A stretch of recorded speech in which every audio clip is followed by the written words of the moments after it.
Yes. So, hello everyone. Welcome, I'm Karen Morton. I'm the president and founder of EcoUrbia Network. We're a local not-for-profit. We're focused on food advocacy, public outreach programs such as our Rethink Food and Waste film and speaker series, and the development of urban farms on the North Shore. So one of our founding principles is that small changes can have a big impact when we operate as a network, working together, sharing what we've learned and what we can do, and that rings especially true in everyone being here today. We're all deeply committed to that. So when we talk about advocacy, advocacy is the intention here, and it is to support, encourage, sponsor, and promote issues around food sovereignty. Now, personally, I prefer the term food sovereignty to food security, because to me that term inspires fear rather than hope for gain. And it's also a new term that I've been throwing around called equilibrium, because we hear the term triple bottom line, economic, environmental, and social benefits, the C benefits, and I just encapsulate it into a term equilibrium, because that's really what we're trying to achieve. So why? Why food advocacy? Well, to achieve food sovereignty and equilibrium, we need to take an active role to ensure appropriate production and equitable access to nutritious food. That food is part of our carbon footprint.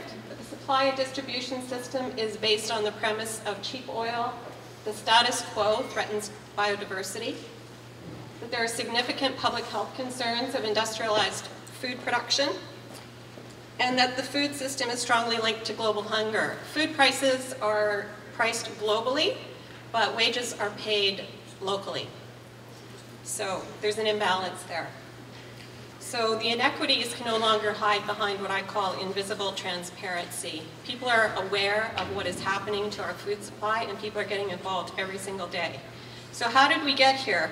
Well, a result of globalization. It's a phenomenon that's basically taken place since the early 1990s. Our perfect standard, when we search the grocery stores for the perfect peach and the perfect tomato and the unblemished apple, we are living up to that perfect standard that the monoculture is providing to us.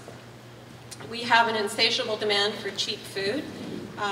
We don't want to pay a lot for the food that we buy, and we have a system in place to provide that cheap food to us. There are also subsidies and a lack of a level playing field for organic farmers, and that the cost of farmland in this province averages $74,000 to $247,000 per acre, so it can make it very difficult. There's also a lack of interest in farming as a profession, and there is also a huge loss of farmland. There's a recent threat to Ontario potato farmers who sold their farms with the intention of it becoming a very large potato farm, only to find out that the intention is to now turn it into a limestone quarry. So that's going to be 60 feet below the water table, and if you've watched CBC News in the last couple of weeks, you might have heard something about that. Farmland is also becoming fields of gold for mutual fund investors. Not only do they want to control the commodity, the crop that grows on the field, they now want to control the farmland that it grows on.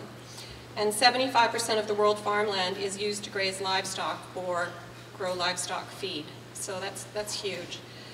So if we agree that the industrialized food system is a serious threat to food sovereignty and equilibrium, do we also agree that a traditional food system is the desired outcome? Or is it both? Because I don't think we can achieve food sovereignty overnight unless we have a combination of both happening. So what else? There's a really great article, and I can make it available, that talks about how it's becoming a uniquely decentralized and mighty movement.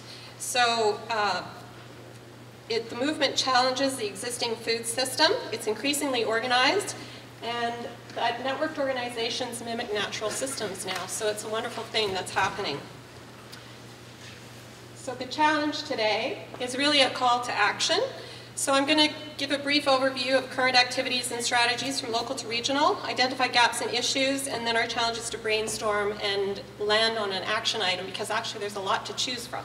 So we'll go to the platforms. This is my new concept of the food pyramid. And when we say local, what we really mean is micro-local. I'm out of time. I think you're awfully close. Okay. We're actually growing food in our neighborhood, so that's why I call it micro-local. So we can just quickly flip through the other slides. I've got a summary of some of the initiatives that are happening at a local, municipal, regional, provincial, national, international level, and there's some really interesting things happening there. Advocacy in action, I did want to tell you that. I'll tell you later.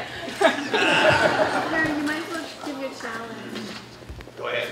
Okay. Offer your challenge. Sorry, what was it, Rose? The challenge is to review some of the opportunities that are there to participate as a food advocate and identify an action item that we can actually come together and build a project around. Build a project around. Do the whole thing over again? Okay, so what we're going to do is we're going to look at all the different initiatives that are happening, and we're going to identify one that we would like to act upon and build a project around and actually work together to make something happen in that area. Thank you.